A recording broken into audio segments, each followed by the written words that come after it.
Jésus étant sur terre, avant son départ, il a dit, je vous enverrai un autre consolateur, dont lui il était déjà le premier consolateur. Sachant qu'il y avait déjà eu trop de désordre sur terre, il y avait trop de malheurs, trop de problèmes, trop de difficultés. Il a dit, bon, j'ai vaincu le péché, maintenant je m'en vais. Je vais au Père, il enverra, j'enverrai. Dans tous les cas, ne vous sentez pas seul, il y a quelqu'un qui viendra. Parce que vous ne pouvez pas vivre sur terre sans le Saint-Esprit. Il viendra donc et il viendra habiter en vous. Il sera avec vous. Et il ne va pas s'arrêter là. Il va vous conduire. Pour dire quoi? Il va vous éduquer. Il va vous enseigner. Il va vous éclairer. Vous n'aurez plus besoin de faire les incantations, les écorces, les huiles qu'on bénit, les eaux qu'on bénit, les parfums, du sel. Vous n'avez plus besoin de voir les marabouts, d'entrer dans la rose croix, la franc-maçonnerie, la magie, dans l'ésotérisme. Vous n'aurez plus besoin de toutes ces choses-là. Parce que quand il viendra, lui là, il habitera en vous, il sera avec vous et il va vous conduire. Donc il sera votre gouverneur, il sera votre, il va vous éclairer. Il va même vous révéler les choses à venir, les choses cachées. Ah oui. Et il a me dit quelque part, et l'esprit que vous allez recevoir, le monde ne peut pas recevoir cet esprit. C'est le Saint-Esprit. Voilà le mystère de l'Église. C'est pour le Saint-Esprit là qu'on veut nous tuer. C'est pour le Saint-Esprit là qu'on veut nous tuer. Parce que je ne peux pas dire que j'ai le Saint-Esprit, je vais voir un marabout. Ce n'est pas possible. Ce n'est pas possible. Je ne peux pas dire que j'ai le Saint-Esprit, je bénis les eaux, les huiles, les sels, ce n'est pas possible. Ça n'a pas de sens. Je ne peux pas dire que j'ai le Saint-Esprit, je vais à la Rose-Croix avec les bagues magiques et je dis que je suis serviteur de Dieu, ce n'est pas possible ça. Ce n'est pas possible. Le Saint-Esprit est une personne divine. Personne divine, c'est une personne. C'est une personne. Mais qui a la capacité de se manifester comme il le veut et comme il entend, parce qu'il est Dieu. Le Saint-Esprit peut se manifester comme une puissance. Le Saint-Esprit peut se manifester comme une autorité. Le Saint-Esprit est une personne. Simple. Ah oui? Mais les gens aujourd'hui à l'église n'ont pas compris. J'ai dit, et c'est pour ça que les gens veulent nous finir. J'ai dit, écoutez bien ce que j'ai dit. C'est pour ça que les gens veulent nous finir, parce que quand quelqu'un se confie à Jésus, quand quelqu'un ne compte que sur le Saint-Esprit pour avancer, on trouvait qu'il est bizarre. On trouvait qu'il n'est pas bien. On trouvait qu'il y a quelque chose qu'il cache. On trouvait qu'il y a quelque chose qui ne va pas. Pourquoi? Parce que pour l'homme, il faut toujours se fier à une chose physique, à une chose matérielle, à une chose visible. Il faut toujours quelque chose, c'est-à-dire, quand je viens enseigner comme ça, bon, aujourd'hui au moins, je n'ai pas mis le t-shirt. Ils trouvaient qu'il y a quelque chose. Les gens trouvent qu'il y a quelque chose. Non, il faut une grosse croix là. Ce sont des histoires. Le Saint-Esprit est une personne divine. Personne ne divine. C'est une personne. C'est une personne. Que les gens ne viennent pas vous mentir. C'est pour ça que j'insiste encore. Tous les pasteurs ou serviteurs ou archbishops qui vous parlent d'eau, sachez déjà que ce n'est pas le Saint-Esprit. Même s'ils cherchent des versets pour se défendre, sachez qu'ils n'ont pas le Saint-Esprit. Même s'ils font tout ce qu'ils font là, ceux qui sont dans les eaux, les huiles, les parfums, tous ceux qui ont les trucs magiques, tous ceux qui sont bizarres, qui ont les coiffures bizarres, ce n'est pas le Saint-Esprit. La Bible dit qu'il y a l'esprit de l'erreur. La Bible dit qu'il y a l'esprit du monde. La Bible dit qu'il y a une influence qui vient de Dieu. Une influence qui vient du monde. Et vous allez voir, si vous êtes comme vous êtes accroché à Jésus, et vous appuyez sur le Saint-Esprit pour parler, pour avancer, pour grandir, on va trouver que vous êtes mystérieux. Parce que le Saint-Esprit ne peut pas vous amener dans les choses compliquées, dans les choses bizarres. Ce n'est pas possible. Le Saint-Esprit va tout faire pour que vous soyez comme saint, propre, pur. Et Jésus, j'aime cette mission, il vous conduira dans toute la vérité. Donc, bien aimé, le Saint-Esprit est une personne. Et le Seigneur Jésus, il est monté au ciel. Et c'est pour ça qu'il nous a promis, il a dit, non, il va venir, ne vous dérangez pas. Et lui-même l'a dit, il a soufflé sur ses disciples, il a dit, premier niveau de consécration, recevez le Saint-Esprit. C'est pour cela que ce n'est pas mauvais de voir un serviteur de Dieu souffler. Si vous voyez souffler, ce n'est pas un péché. Jésus a soufflé. Donc, c'est normal. Mais maintenant, alors, il y en a qui ont dealé avec les sorciers, avec les marabouts, la rose, la franc-maçonnerie, la magie, la sorcellerie, qui font les incantations, qui souffrent. Là, ce n'est pas le Saint-Esprit. Ils peuvent souffler n'importe quoi sur vous. C'est pour ça que nous sommes très clairs et vraiment, nous ne jouons pas avec ce que nous disons. Si quelqu'un ne vous prêche pas la saine doctrine, la sanctification, la sainteté, le salut, tous les jours, le salut de vos âmes, n'écoutez pas cette personne. Vraiment, la première chose, c'est le salut. Si tu écoutes un enseignement qui ne parle pas du salut de ton âme, arrête l'enseignement là. Ça, c'est tout. Arrête, n'écoute plus. Il faut que ton âme soit sauvée. Sinon, tu viens à l'église pourquoi? Si tu viens à l'église pour t'enrichir, tu viens à l'église pour être béni, tu n'as rien compris. Nous allons donc étudier les versets. On va aller vite parce qu'on a étudié certains de ces versets. Donc, je voudrais que tu comprennes que le Saint-Esprit est une personne divine. Lors de la création de l'homme, le Saint-Esprit était aussi là. Le Saint-Esprit était là. Dans le Saint-Esprit, qu'est-ce qu'il fait? On a expliqué, on peut encore y expliquer. Quand notre esprit est né, la Bible dit, le Seigneur Jésus a dit que ce qui est né de l'esprit est esprit.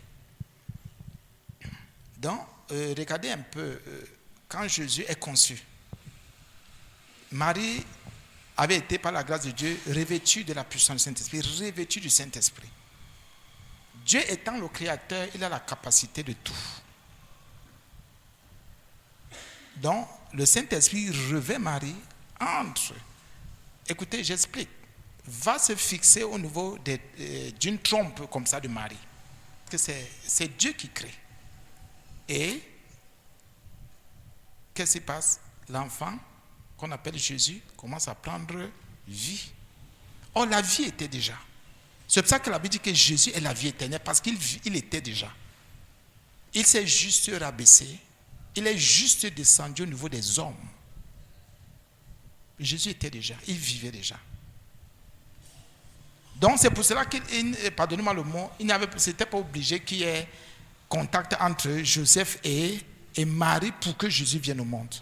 Parce que Dieu étant le Créateur, avait la capacité de faire apparaître Jésus. Mais comme il fallait que tout se passe, étant un Dieu d'ordre, c'est pour cela que Jésus, je veux le dire même, Dieu a pris cette forme et allé s'accrocher au niveau d'une sainte vierge. Il a commencé à grandir jusqu'à ce que Emmanuel vienne au monde, Dieu avec nous. Donc la sainteté, comprenez, c'est très utile, la sainteté. C'est pour ça que Jésus a vécu sans commettre de péché, sans abomination. Parce que Marie, même comme elle était vierge, elle était pure, elle a trouvé grâce aux yeux du Seigneur. Les influences de Marie ne pouvaient pas agir sur Jésus, lui étant déjà Dieu. Dans l'histoire qu'on dit que quand la femme est enceinte, elle est en colère, ça peut toucher, elle se met, elle est un genre là, elle est mal, l'enfant, ça ne pouvait pas. Elle avait trouvé grâce. Donc écoutez, elle a trouvé grâce pour dire c'est toi la choisie. Donc quand Jésus vient au monde, on voit tout ce qui se passe. Donc ce qui est né de l'esprit, nous aussi nous venons au monde sur le plan spirituel, comme des bébés. C'est pour cela que vous voyez, il y a des pasteurs qui enfantent. Il y a des sœurs. Quand vous priez pour que quelqu'un croie en Jésus et il croit, ça veut dire que vous avez enfanté. Mais ce n'est pas, ça veut dire que vous avez porté comme Marie un fardeau, un bébé, un enfant qui viendra au monde. Et c'est par le Saint-Esprit que cet enfant vient au monde. Donc, la Bible dit que c'est qui est né de l'Esprit. Donc, sur le plan spirituel, nous naissons de l'Esprit. Nous venons au monde. Nous naissons. Comme physiquement, il y a eu contact entre nos papas et nos mamans, nous sommes là, physiquement. Spirituellement aussi, vous êtes, comme sur le plan spirituel, si on vous montre, vous êtes comme vous êtes là. Sur le plan spirituel, c'est la même photo, c'est la même personne, comme vous êtes là. Ce n'est pas différent. Votre esprit n'a pas notre visage. D'abord, pour ceux qui ont déjà fait moins le rêve, qui ont déjà fait un rêve une fois, bien un songe une fois. Vous voyez que c'est la même personne. Donc, votre esprit n'a pas le visage de quelqu'un d'autre. Et vous allez vous rendre compte que même quand c'est le dédoublement, c'est toujours deux visages, mais les mêmes visages. Donc, votre esprit est comme vous êtes là, même visage. Mais à la seule différence que quand vous avez cru en Jésus, parce que la Bible dit que le Seigneur, comment dire, que quand on a cru en Jésus, c'est là où on commence à entrer dans le monde là. On a cru en Jésus, c'est-à-dire il est la porte. Donc il y a des choses qui commencent à se produire en nous, à se passer en nous, à se faire en nous. Quelle est donc la mission du Saint-Esprit? Comme la Bible dit que celui qui est né de l'Esprit est Esprit. Le Saint-Esprit, on vous a dit, est enseigné plusieurs fois, 100 fois, 200 fois ou 300 fois. Il commence à éduquer notre esprit, à enseigner notre esprit, à former notre esprit. C'est la mission du Saint-Esprit. Donc, comme on vous a dit une fois, vous voyez vos frères là, c'est la chair. Mais en eux, c'est l'esprit qui commande et l'esprit qui est enseigné par le Saint-Esprit. Donc, comme on t'a éduqué à partir de la maison, comment on mange, comment on marche, comment on parle, comment on peut s'élever, on tombe autant pour moi, c'est la même chose. Le Saint-Esprit a la seule différence que lui, il t'enseigne comment ça se passe dans le royaume. Donc, il te donne une éducation propre du royaume, pure et sûre du royaume. Il peut aussi te donner une éducation qui concerne les choses terrestres. C'est possible aussi et ça arrive. Mais là, c'est juste pour que ta chair, qui ne sert à rien, ne te dérange pas. Dans le Saint-Esprit, tu peux grandir. Mais c'est pour ça qu'il y en a qui restent à un moment donné des nains. Donc il y en a qui ont, comme vous voyez un enfant qui a 3 mois de naissance, 6 mois de naissance, 1 an, 2 ans. D'autres, à un moment donné, la croissance s'arrête. Parce que le péché, la croissance s'arrête. Il n'évolue plus. Là, ça veut dire qu'on a éteint le Saint-Esprit. Il y a tellement de péchés contre le Saint-Esprit. Donc le Saint-Esprit éduque. Vous devez alors faire quoi maintenant? Quand vous écoutez les enseignements qui sont et qui viennent du Saint-Esprit, pas d'un esprit corrompu, le Saint-Esprit vous enseigne. Il y a les béaba, il y a la vie du royaume, il y a la louange, il y a l'adoration, il y a le salut, il y a la vérité, il y a tellement de choses que le Saint-Esprit vous enseigne tous les jours, tous les jours, tous les jours et tous les jours. Et vous allez voir, vous allez commencer à faire quoi? À mûrir. Vous commencez c'est votre esprit en vous, parce que l'esprit vit à l'extérieur. L'esprit, on ne peut pas le voir comme ça. Et la Bible est claire, ce que le Seigneur Jésus a dit est vrai. L'esprit n'a pas de chair et ça n'a pas d'os. Là, c'est le corps charnel, comme je vous dis tous les jours, qui pourrit. Ça, c'est le truc qui tombe là, comme je dis souvent, et ce qui est vrai, ça peut pourrir une fois. On peut mettre à la morgue pour que les asticots ne sortent pas. Mais l'esprit qui est éduqué, lui n'a pas de problème, parce qu'il est enseigné, il est là, il est né. Et il est monté. Et il te fait monter, il t'enseigne. Le Saint-Esprit, donc, il fait quoi autre? Il y a autre chose qu'il fait. Il t'immerge, un peu comme Jean-Baptiste a dit, moi, celui qui m'a parlé, il a dit, celui sur qui tu vas voir l'Esprit descendre et s'arrêter. Donc l'Esprit à l'époque descendait, mais ne s'arrêtait pas sur les gens. Or pour Jésus, c'était spécial. Jean-Baptiste a dit, que celui qui m'a parlé m'a dit, celui sur qui tu verras l'Esprit descendre et s'arrêter. Qu'est-ce que le Saint-Esprit fait? Quand il descend, il vient t'immerger, il immerge, c'est-à-dire, comment dire, il t'entoure, il t'environne. Toi, je parle de l'esprit ici, il est environ l'esprit de l'homme. Parce que l'esprit de l'homme aussi, à un moment donné, peut être lent. À un moment donné, peut être bizarre. À un moment donné, peut... Vous savez, il y a tellement de choses que l'homme peut être et peut faire. C'est pour ça que le Saint-Esprit est obligé de t'immerger, d'immerger ton esprit. Obligé, et la puissance là, alors, peut te remplir. Et parfois, c'est ce qu'on appelle baptême du Saint-Esprit. Et c'est pour ça que quand tu es immergé qu'il veut te baptiser. Donc, c'est que le Saint-Esprit, tu es là, par exemple, je prends l'exemple, voici le micro. Non, pas ça. Je prends l'exemple, voilà un mouchoir. Regardez. Le mouchoir représente l'esprit de l'homme. Voilà le Saint-Esprit. Donc, totalement plongé. Totalement. Et c'est pour cela que quand donc quelqu'un est immergé, plongé dans le Saint-Esprit, vous voyez comment les gens parlent en langue, ils ne peuvent, comment dire, ces personnes ne peuvent pas se contenir. Parce qu'il y a immersion de leur esprit dans le Saint-Esprit. Dans le Saint-Esprit, vous êtes plongé un peu comme quand on vous prend, vous êtes... un peu quand vous prenez le morceau de sucre, vous mettez dans un verre d'eau. Donc le Saint-Esprit immerge votre esprit, tout votre être, vous commencez à vous battre parce que c'est comme si, un peu comme quand on vous baptise, à un moment donné, c'est comme si vous voulez perdre la tête parce que c'est ça. Donc le baptême là, alors maintenant, c'est ce qui montre qu'on est en train de vous préparer une place dans le royaume. On est en train de vous mettre à part pour un service particulier. C'est pour ça que vous voyez les gens se débattre. Or, dans la lutte que vous voyez là, parfois il y a beaucoup de choses qui parlent contre nous. Les alliances, les malédictions, les prisons, les chaînes, les contrats, les eaux, les femmes, maris spirituels. Il y a beaucoup de choses. C'est pour ça que parfois c'est une lutte que vous n'imaginez pas. C'est souvent une lutte terrible. Mais bon, comme le Saint-Esprit est Dieu, le baptême est déjà là. Et généralement, alors, c'est pendant ce baptême-là qu'on vous donne une langue qui peut être votre langue de baptême. Regardez, même sur le plan naturel, pour la plupart, nous avons au moins une langue maternelle.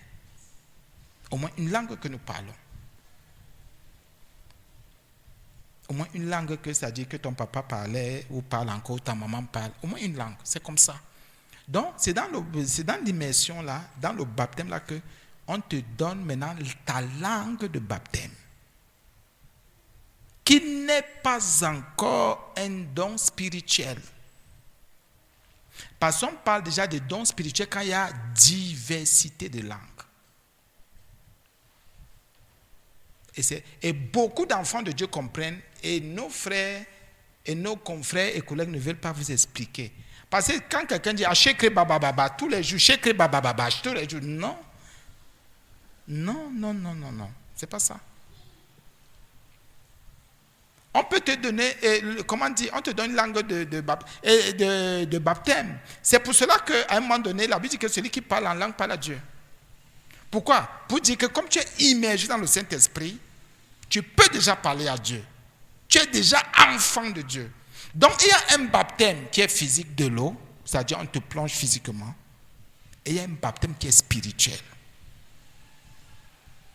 Pour montrer que là, tu es déjà devenu enfant de Dieu. Tu peux y parler à Dieu. C'est différent du baptême de feu. C'était différent. Ça aussi, on a vu une fois. Donc, bien aimé, parce que je vais vite passer au niveau de ces messages, de ces versets, je vais aller vite. C'est pour que tu comprennes que la présence du Saint-Esprit en nous est utile. Et que quelqu'un ne peut pas avoir le Saint-Esprit, ne peut pas écouter la voix du Saint-Esprit. Et rester bizarre, ce n'est pas possible. Ce n'est pas possible. L'Église ne peut rien faire sans le Saint-Esprit. L'Église ne peut pas progresser, avancer, prospérer sans le Saint-Esprit. Ce n'est pas possible. Chante, prie, tout ce que tu fais, si ce n'est pas par l'Esprit, même ton offrande que tu donnes, si ce n'est pas par le Saint-Esprit, c'est un péché. L'Esprit de Dieu. Et Dieu ne fait rien sans son esprit. Et on a la grâce que son esprit vient habiter en nous. C'est pour ça que l'Esprit de Dieu est très fort et très influent. Très puissant. Très fort, vous n'imaginez même pas. Donc, on va prendre certains versets, on va commencer. On va lancer et, pardonnez-moi si je vais vite. Le jour de la Pentecôte, ils étaient tous ensemble dans le même lieu. Tout à coup, il vint du ciel un bruit comme celui d'un vent impétueux. Il remplit toute la maison où ils étaient assis. Des langues semblables des langues de feu. Ils apparurent séparés les unes des autres et se posaient sur chacun d'eux. C'est individuel et personnel. Chacun. Et ils furent tous remplis, bien sûr. On comprend, remplis. On ne remplit pas dehors, on remplit dedans. On est d'accord? Donc, les langues viennent se déposer. On comprend.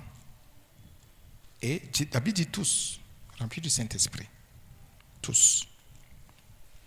Ils furent tous. Personne n'était exclu. Même Marie, vous le savez tous, Marie, la mère de Jésus, a parlé en langue parce qu'elle était là. Les femmes qui marchaient avec Marie étaient là. Les femmes qui marchaient avec Jésus étaient là et on parlait en langue. C'est écrit, c'était au total 120 personnes. C'est toujours noté là. La Bible dit, et s'est mis à parler en d'autres langues. Oh, on dit d'autres, non, ce n'était pas la langue maternelle. Ou je voulais dire la langue d'origine. Et il y a le mot d'autres langues. Donc ce n'était pas des langues toujours connues. C'est-à-dire, si je parle une langue, ce n'est pas une langue que je connais. La Bible dit, selon que l'Esprit, on comprend, c'est l'Esprit qui donne. Tu ne peux pas dire, écoutez très bien. Parce qu'à un moment donné, des gens veulent venir avec la confusion. Non, n'acceptez pas ces choses-là. Selon que l'Esprit, bien sûr, leur donnait de s'exprimer. Si le Saint-Esprit dit, je te donne de t'exprimer en telle langue, toi en telle langue, c'est pas, on ne peut pas avoir la même langue dans lui-même une assemblée comme celle-ci. Si nous avons la même langue, c'est qu'il y a un problème. Si tout le monde est là, non. Non, nous ne pouvons pas tous avoir la même langue de baptême. Ce n'est pas possible. Non, ce n'est pas possible. Donc, il faut qu'on soit vigilant. Selon que l'Esprit leur donnait, selon que l'Esprit donne. Donc, ici, c'est le Saint-Esprit qui décide. Bien sûr qu'il prend chez Jésus pour dire, bon, toi, voilà, toi, voilà, toi, voilà. Toi, je peux te faire parler le Foufoulde aujourd'hui. C'est Foufoulde ou oui, Foufoulde? Foufoulde ou Foufoulbe? Ce sont les Foufoulde qui parlent le Foufoulbe. C'est ça, non? Ce sont les Foufoulde qui parlent le Foufoulbe. Non, les Foufoulbe. Ah, les Foufoulbe qui parlent le Foufoulde. Ok, donc c'est le Foufoulde qu'on parle. Ah, merci beaucoup. Nous, on va être enseignés tous les jours, merci. Voilà, donc on peut te donner le Foufoulde de parler. Par exemple, tu vas te mettre à parler. Les gens vont se retourner et vont dire, mais tu as appris ça où? Je n'ai pas appris. C'est le Saint-Esprit qui m'a donné de m'exprimer. Il y a le mot ici, donner, donc un don. Et c'est utile. Bon, on évolue. Je vous ai dit que je ne vais pas perdre du temps parce qu'il y a à faire. Verset 17. Écoutez bien. Il est écrit toujours dans Acte 2, dans les derniers jours, bien sûr que nous sommes dans les derniers jours, depuis la Pentecôte, je répandais de mon esprit sur toute chair. Ici, il y a même déjà le mot toute chair. Vos fils et vos filles prophétiseront. Il y en a qui ne sont pas d'accord avec ça. Vos jeunes gens auront des visions, bien sûr. Vos vieillards auront des songes, ça compte. Oui, sur mes serviteurs, sur mes servantes, on reconnaît qu'il y a serviteurs et servantes. Dans ces jours-là, je répandrai de mon esprit et ils prophétiseront. Prophétiser, c'est parler de la part de Dieu par son esprit. Parce qu'il y en a qui disent, écoutez, et faites attention à cela. Prophétiser, ce n'est pas toujours parler de l'avenir. Écoutez très bien, faites attention. Faites attention. Comme je suis en train de parler là, je suis en train de prophétiser. Parce que je parle de la part de l'Éternel par son esprit. Prophétiser ne veut pas te dire, oh, ainsi parle l'Éternel, tu réussiras, tu vas t'en sortir. Non, non, non, non, non, non, non, non, non, c'est pas ça. Et c'est pour cela que même quand vous allez voir des gens, il y en a qui vous donnent des paroles de sagesse, vous dites que c'est la prophétie, c'est pas vrai. Non, tel a prophétisé sur moi. Ce qu'il m'a dit est vrai. Si ce que l'autre qui a prophétisé sur toi t'a dit est vrai, c'est que ce n'est pas une prophétie, c'est certainement une parole de connaissance. Ce qu'il m'a dit est vrai. Si je marche comme ça, je vais m'en sortir. Il a prophétisé sur moi, ce n'est pas une prophétie. C'est une parole de sagesse. Il t'a dit comment faire par le Saint-Esprit pour résoudre ton problème, pour t'en sortir. Donc faites attention quand vous utilisez le mot prophétie. Prophétiser, c'est parler de la part de l'Éternel simplement par son esprit. C'est pour ça qu'on ne peut pas parler de prophétie s'il n'y a pas le Saint-Esprit. S'il n'y a pas l'Esprit de Dieu, ce n'est pas possible. Ne dites pas prophétie. La Bible dit donc ici que oui, qu'il va reprendre son esprit et ils vont faire comment? Il y aura des prophéties. Verset 18, on a déjà même lu. Donc je crois que vous avez compris ici. Donc nous sommes tous appelés à prophétiser, à parler par le Saint-Esprit. Imaginez-vous, regardez un peu un enfant de Dieu, qui est enfant de Dieu, qui est dans son lieu de service, qui est saint, qui croit en Jésus, qui a le Saint-Esprit. Quand il parle, ne vous dérangez pas. Il touche les cœurs des gens. Les cœurs de ses collègues, les cœurs des voisins. Il est en famille, au quartier. Il y a quelque chose, quand tu ouvres ta bouche là, ce n'est pas l'Esprit de Dieu. Tu dis toujours quelque chose, l'autre se pose des questions, mais comment? Comme tu peux dévoiler le cœur de quelqu'un, comme tu peux consoler quelqu'un, tu peux réconforter quelqu'un, le Saint-Esprit est là. C'est pour ça que nous sommes, comment dire, nous sommes la lumière de ce monde. Nous qui avons le Saint-Esprit. C'est normal que les ténèbres vont nous combattre. C'est normal que les sorciers, les pythons, les francs-maçons, les magiciens, tout ça, ils vont nous combattre. Mais nous sommes et nous serons toujours vainqueurs. Bien-aimés, faites tout et prie, crois en Jésus pour recevoir son esprit. Et tu verras qu'il y a une grâce. Il y a des choses qui ne vont même plus t'embêter. Il y en a qui sont dépassés parce qu'il n'y a pas Saint-Esprit. Je suis maintenant au verset 33. Moi, je peux lire à partir du verset 29. Homme frère, qu'il me soit permis de vous dire librement au sujet du patriarche David qu'il est mort, qu'il a été enseveli et que son sépulcre est encore aujourd'hui parmi nous. Comme il était prophète et qu'il savait que Dieu lui avait promis avec serment de faire asseoir un de ses descendants à son trône, c'est la résurrection du Christ qu'il a prévue et annoncée. En disant qu'il ne serait pas abandonné dans le séjour des morts et que sa chair ne verrait pas la corruption. Bien sûr. Verset 32, c'est ce Jésus que Dieu a ressuscité. Nous en sommes tous témoins. Verset 33, élevé par la droite de Dieu, il a reçu du Père le Saint-Esprit qui avait été promis et il l'a répandu, comme vous le voyez et l'entendez. Il a fait comment? Il a répandu le Saint-Esprit. Donc aujourd'hui, ce n'est pas seulement une histoire d'Israël. Ce n'est pas une histoire de pasteur. On vous a donné une mauvaise éducation. Non, ce ne sont que les pasteurs qui ont le Saint-Esprit. Hey.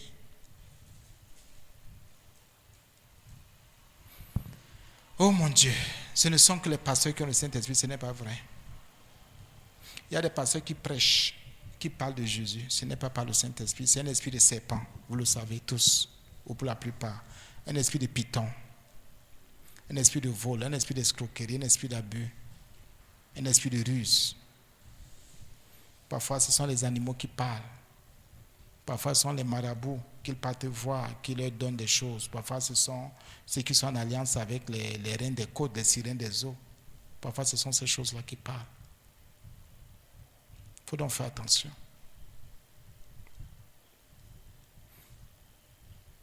Et les gens disent toujours, parenthèse, que je ne défends pas le ministère de la femme.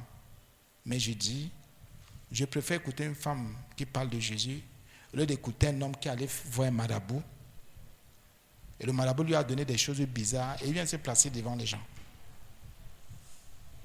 je préfère écouter cette femme. Parce qu'elle, au moins, si elle a le Saint-Esprit, elle va me dire des choses pour que je me repente.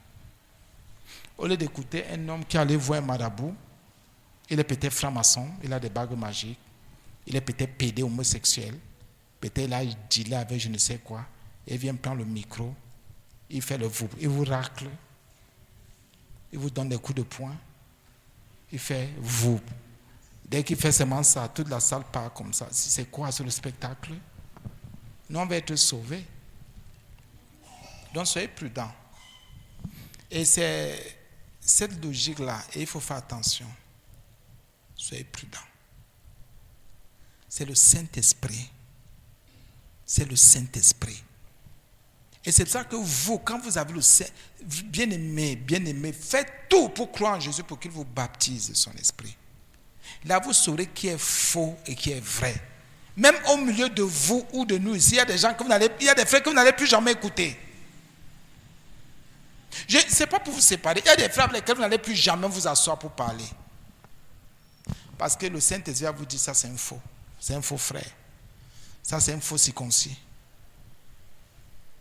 C'est un faux. Fais attention. N'ouvre plus d'abord, ne parle plus. Il est en train de te peser. Il est en train de te sonder. Donc, le Saint-Esprit, à tous les niveaux, au travail, en famille, au quartier, partout à l'église, c'est obligé pour ceux qui ont cru en Jésus de recevoir le Saint-Esprit et de marcher par l'Esprit. Sinon, le diable va te faire ça dur. Celui donc qui reçoit le Saint-Esprit, il faut qu'il écoute le Saint-Esprit. Qu'il soit toujours vif. Parce que le Saint-Esprit parle. Il se révèle. Tous ceux qui sont donc sourds perdent. Parce que, je vais revenir au niveau de l'éducation. Le Saint-Esprit aussi éduque notre esprit. Il dit à notre esprit comment on fait pour écouter sa voix. Et c'est pour ça que ceux qui se sont laissés enseigner, éduquer, former, remplis par le Saint-Esprit, connaissent la voix de l'esprit. Ils discernent. Non, je suis dans la confusion. Il y a une voix qui me parle là, je ne comprends pas. Tu as négligé ton éducation, tu as négligé tes enseignements, tu as négligé ta formation spirituelle. Et surtout, je dis bien, pardonnez-moi, n'allez pas dans les écoles des faux prophètes où on va vous dire allez, venez, grand séminaire, allez, venez, grand culte, comment écouter la voix de l'esprit. Qui va vous enseigner sur comment écouter la voix de l'esprit si déjà vous n'avez pas cru en Jésus, si votre esprit n'a pas été immergé, n'a pas été enseigné par le Saint-Esprit? Puisque c'est le Saint-Esprit qui donne tous ces enseignements. Venez, on va vous dire comment écouter la voix du Saint-Esprit. Comment vas-tu? Comment? Ça se fait comment? Ce sont des menteurs. Ils vous racontent des histoires. Vous allez écouter la voix du Saint-Esprit comment? La formation n'est pas la même. La formation n'est pas la même. Pas la même. Non, venez, grand séminaire. Oh, grand culte. À l'écoute du Saint-Esprit, écoutons. Mais parfois, on te donne un enseignement comme ça, on ne te dit pas que, fais attention, il y a aussi ta chair qui parle. Ta nature pécheresse parle. Et c'est cette nature que nous sommes habitués à écouter. Formés et nés dans ça pour écouter. Comment ressortir alors maintenant la différence pour dire, c'est quand tu vas croire en Jésus que le Saint-Esprit, quand il te parle, tu vas voir que, parce que le Saint-Esprit est dans la logique des Christ chrétiens, la parole de Dieu.